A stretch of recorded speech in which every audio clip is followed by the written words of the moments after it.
വേൾഡിലേക്ക് എല്ലാവർക്കും സ്വാഗതം. ഈ ചാനൽ സബ്സ്ക്രൈബ് ചെയ്യാത്തവരൊക്കെ ഒന്ന് സബ്സ്ക്രൈബ് ചെയ്യണേ, ബെല്ലൈക്കണും കൂടി ഒന്ന് എനേബിൾ ആക്കണേ. എന്നാൽ മാത്രമേ ഞാൻ ഡെയിലി അപ്ലോഡ് ചെയ്യുന്ന വീഡിയോസിൻ്റെ നോട്ടിഫിക്കേഷൻസ് നിങ്ങൾക്ക് കറക്റ്റായി ലഭിക്കുകയുള്ളൂ.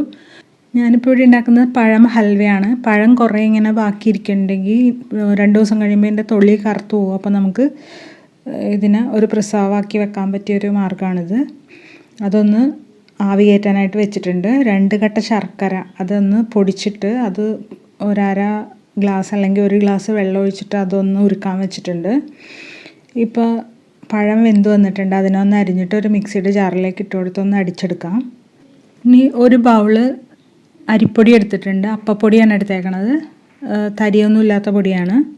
ഇപ്പോൾ പഴം അടിച്ചുകൊണ്ട് വന്നിട്ടുണ്ട്. നമ്മളിനി ഈ പഴത്തിന് ഒരു ഉരുളിയിലേക്ക് മാറ്റുകയാണ്.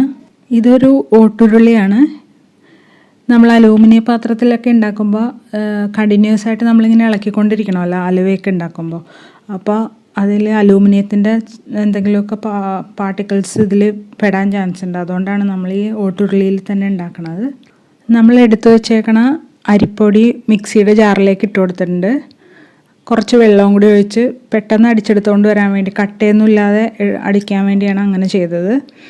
ഇനി പഴത്തിലേക്ക് കുറച്ച് എണ്ണ ഒഴിച്ചു കൊടുത്തിട്ടുണ്ട്. നിങ്ങൾക്ക് നെയ്യിലാണ് ഉണ്ടാക്കണമെന്ന് വെച്ചിട്ടുണ്ടെങ്കിൽ നല്ല ടേസ്റ്റ് ആയിരിക്കും. നെയ്യിലാണെങ്കിലും ഉണ്ടാക്കാം കേട്ടോ. നെയ്യ് തന്നെ ഒഴിക്കുമ്പോൾ കൂടുതൽ നെയ്യ് ഒഴിക്കേണ്ടി വരുമല്ലോ, അതുകൊണ്ടാണ് നമ്മൾ കൂടുതലും എണ്ണ ഒഴിച്ചിട്ട് കുറച്ച് നെയ്യ് ഒഴിക്കുന്നത്. ഇപ്പോൾ നമ്മൾ മിക്സിയുടെ ജാറിൽ അടിച്ചുകൊണ്ട് വന്ന അരിപ്പൊടി ഇതിലേക്ക് ഒഴിച്ചു കൊടുക്കുവാണ്. നന്നായിട്ട് മിക്സ് ചെയ്ത് കൊടുക്കണം. ഈ പഴവും അരിപ്പൊടിയായിട്ട് നന്നായിട്ട് മിക്സ് ആവും. അരിപ്പൊടി നന്നായി വേകുകയും വേണം. അതുവരെ നന്നായി മിക്സ് ചെയ്ത് കൊടുക്കാം. ആ മിക്സിയുടെ ജാറിൽ കുറച്ച് വെള്ളം ഒഴിച്ചിട്ട് ആ വെള്ളം കൂടി ഉരുളിയിലേക്ക് ഒഴിച്ചു കൊടുക്കുന്നുണ്ട്. നന്നായിട്ട് മിക്സ് ചെയ്ത് ഈ അരിപ്പൊടി വേകണ വരെ മിക്സ് ചെയ്തുകൊണ്ടിരിക്കാം. ഈ സമയത്തൊന്നും ശർക്കര പാനി ഒഴിച്ചു കൊടുക്കരുത്, അപ്പോൾ പിന്നെ അരിപ്പൊടി വേകില്ല. ഇപ്പോൾ ഞാൻ കുറച്ച് നെയ്യ് ഒഴിച്ചു കൊടുത്തിട്ടുണ്ട് ഇതിലേക്ക്. എന്നിട്ട് നന്നായിട്ട് മിക്സ് ചെയ്ത് കൊടുക്കുക. ഇപ്പോൾ ഒരു ടൈറ്റായി വന്നിട്ടുണ്ട്. അപ്പോൾ അതിൻ്റെ അർത്ഥം അരിപ്പൊടി വെന്ത് വന്നിട്ടുണ്ടോ എന്നാണ് കേട്ടോ. അപ്പോൾ ഒന്നും കൂടി നന്നായിട്ടൊന്ന് ഇളക്കി കൊടുക്കാം. ഇനി ഇതിലേക്ക് കുറച്ച് വെളിച്ചെണ്ണയാണ് ഒഴിച്ചു കൊടുക്കുന്നത്. ഫ്രൈ പാനിലാണ് ഉണ്ടാക്കണമെന്നുണ്ടെങ്കിൽ നമുക്ക് കുറച്ച് വെളിച്ചെണ്ണ ഒഴിച്ചു കൊടുത്താൽ മതി, അല്ലെങ്കിൽ നെയ്യ് ഒഴിച്ചു കൊടുത്താലും മതി. ഇതിപ്പോൾ ഇങ്ങനത്തെ ഒരു പാത്രമാകുമ്പോൾ കൂടുതൽ എണ്ണ വേണ്ടി വരും. ഇപ്പോൾ നമ്മുടെ പഴത്തിൻ്റെ മിക്സ് നല്ല ടൈറ്റായിട്ട് വന്നിട്ടുണ്ട്. അതിലേക്ക് നമ്മൾ ശർക്കരപ്പാനി ഒഴിച്ചു കൊടുക്കുകയാണ്. ഇനി ഇത് നന്നായിട്ട് മിക്സ് ചെയ്ത് കൊടുക്കണം, ഇളക്കിക്കൊണ്ടേ ഇരിക്കണം. നമ്മൾ ഇളക്കാതിരുന്നുണ്ടെങ്കിൽ ഇത് അടിപിടിച്ച് പോകാൻ ചാൻസ് ഉണ്ട്. അതുകൊണ്ട് കണ്ടിന്യൂസ് ആയിട്ട് ഇളക്കി കൊടുത്തുകൊണ്ടിരിക്കണം. ഇനി കുറച്ച് ഒരു ടീസ്പൂൺ നെയ്യ് കൂടി ഒഴിച്ചു കൊടുക്കുന്നുണ്ട്. നിങ്ങൾക്ക് വേണമെന്നുണ്ടെങ്കിൽ കൂടുതൽ ഒഴിച്ചു കൊടുക്കാം കേട്ടോ. പിന്നെ കുറച്ച് ശർക്കര പാനി മാറ്റി വെച്ചിട്ടുണ്ടായിരുന്നു, മധുരം കൂടിയല്ലോ എന്ന് വിചാരിച്ചിട്ട്. അപ്പോൾ ഞാൻ അതും കൂടി ഒഴിച്ചു കൊടുക്കണം. അപ്പോൾ ആ 2 കട്ട ശർക്കര പാനി മുഴുവൻ ഒഴിച്ചു കൊടുത്തിട്ടുണ്ട് കേട്ടോ. നന്നായിട്ട് മിക്സ് ചെയ്ത് കൊടുക്കാം. ഇപ്പോൾ ഒരുവിധം വരണ്ട് വന്നിട്ടുണ്ട്, അതായത് വെള്ളമൊക്കെ കുറച്ച് വറ്റി വന്നിട്ടുണ്ട്. അപ്പോൾ നമ്മളതിലേക്ക് കുറച്ചുകൂടി വെളിച്ചെണ്ണ ഒഴിച്ചു കൊടുക്കുകയാണ്. അലുവയെന്ന് പറയുമ്പോൾ നമ്മൾ എണ്ണ ഒഴിച്ചു കൊടുക്കണം, അതുകൊണ്ടാണ് ഞാൻ ഒഴിച്ചു കൊടുക്കുന്നത്. ശരിക്കും പറഞ്ഞാൽ എനിക്ക് വെളിച്ചെണ്ണ അധികം ഒഴിക്കുന്നത് ഇഷ്ടമല്ല. പിന്നെ ഇനി ഇതിലേക്ക് നമ്മൾ 1 സ്പൂൺ പഞ്ചസാരയും കൂടി ഇട്ട് കൊടുത്തിട്ടുണ്ട്. 1 ടേബിൾ സ്പൂൺ വെളിച്ചെണ്ണ കുറച്ചും കൂടി ഒഴിച്ചിട്ട് കൊടുക്കുകയാണ്. ഇനി വീണ്ടും മിക്സ് ചെയ്തുകൊണ്ടിരിക്കാം. ഒന്നും കൂടി ഒന്ന് നന്നായിട്ട് തിക്കായി വരാൻ വേണ്ടിയാണ് നമ്മളിങ്ങനെ എണ്ണ ഒഴിച്ചു കൊടുക്കുന്നത്. കടക്കാര അലുവ ഉണ്ടാക്കുമ്പോൾ കുറേ എണ്ണ ഒഴിച്ചു കൊടുക്കും. നമ്മൾ വീട്ടിൽ ചെയ്യുമ്പോൾ അത്ര എണ്ണ ഒഴിച്ചു കൊടുക്കേണ്ട ആവശ്യമില്ല. നന്നായിട്ട് മിക്സ് ചെയ്ത് കൊടുക്കാം. കൈ വിടാതെ ഇളക്കി കൊടുക്കണം കേട്ടോ ഈ സമയത്തൊക്കെ. അല്ലെങ്കിൽ ഇത് ലോ ഫ്ലെയിമിലാക്കിയാണ് വെച്ചേക്കണത്, അല്ലെങ്കിൽ കരിഞ്ഞു പോവും.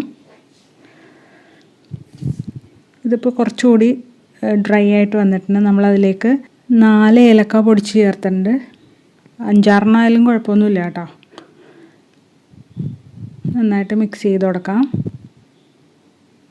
ഇതിപ്പോൾ കുറച്ച് നന്നായി വരണ്ട് വന്നിട്ടുണ്ട്. ഇനി ഇതിനേക്കാളും കൂടുതലായിട്ട് നമുക്ക് വരണ്ട് കിട്ടണം, എന്നാലേ നമുക്കത് കറക്റ്റായിട്ട് കൺസിസ്റ്റൻസിയിൽ വരുള്ളൂ. ഇനി ഒരു ഫ്രൈ പാൻ അടുപ്പത്ത് വെച്ച് കൊടുത്തിട്ടുണ്ട്. അതിലേക്ക് കുറച്ച് വെളുത്ത എള്ളാണ് ഇട്ട് കൊടുക്കുന്നത്. നമുക്കിപ്പോൾ നട്ട്സ്, റൈസിൻസ് അങ്ങനെയുള്ള സാധനമൊന്നുമില്ല, അതുകൊണ്ടാണ് എള്ളൊന്ന് വറുത്തിട്ട് ഇട്ട് കൊടുക്കുന്നത്. നിങ്ങൾക്ക് നട്ട്സും റൈസിൻസും ഒക്കെ ഉണ്ടെങ്കിൽ അതൊക്കെ ഇട്ട് കൊടുക്കാം കേട്ടോ. നമ്മളിത് ഇളക്കി കൊടുത്തുകൊണ്ടിരിക്കുമ്പോൾ ഒരു ഭയങ്കര കരുകര പോലെ സൗണ്ടോ അല്ലെങ്കിൽ അതിൽ തൊടണ പോലെ അങ്ങനെ ക്രിസ്പി ആയിട്ട് വരുമ്പോൾ ഉള്ളൊരിതില്ലേ, ആ ഒരു അവസ്ഥ വരുമ്പോൾ അത് ഓഫ് ചെയ്യണം കേട്ടോ. എന്നിട്ട് നമ്മളത് കേക്കിൻ്റെ ഒരു ടിന്നിലേക്ക് കുറച്ച് ഗാർണിഷ് ചെയ്യാൻ വേണ്ടി ഇട്ട് കൊടുത്തിട്ടുണ്ട്. ഈ വെള്ള എള്ള് ഇടണമെന്ന് നിർബന്ധമൊന്നുമില്ല കേട്ടോ, നിങ്ങൾക്ക് നട്ട്സ് റൈസിൻസ് മാത്രം ഇട്ട് കൊടുത്താൽ മതി. ഇപ്പോൾ ഈ ഹൽവ മുഴുവൻ ഈ സ്ക്വയർ കേക്ക് ടിന്നിലേക്ക് നമ്മൾ മാറ്റിയിട്ടുണ്ട്. ഇനി ആ ചട്ടകത്തിൽ കുറച്ച് നെയ്യ് എടുത്തിട്ട് അതിൻ്റെ മുകളിലൊന്ന് തടവി കൊടുക്കാം. അപ്പോൾ അത് നല്ല ഒരു ഗ്ലേസിങ് ആയിട്ട് ഇരിക്കുകയും ചെയ്യും. കുറച്ചൊന്ന് അമർത്തിയും കൊടുക്കാം നമുക്ക്. ഇനി നമ്മൾ എടുത്ത് വെച്ചേക്കണ ആ എള്ള് വച്ചൊന്ന് ഗാർണിഷ് ചെയ്യാം.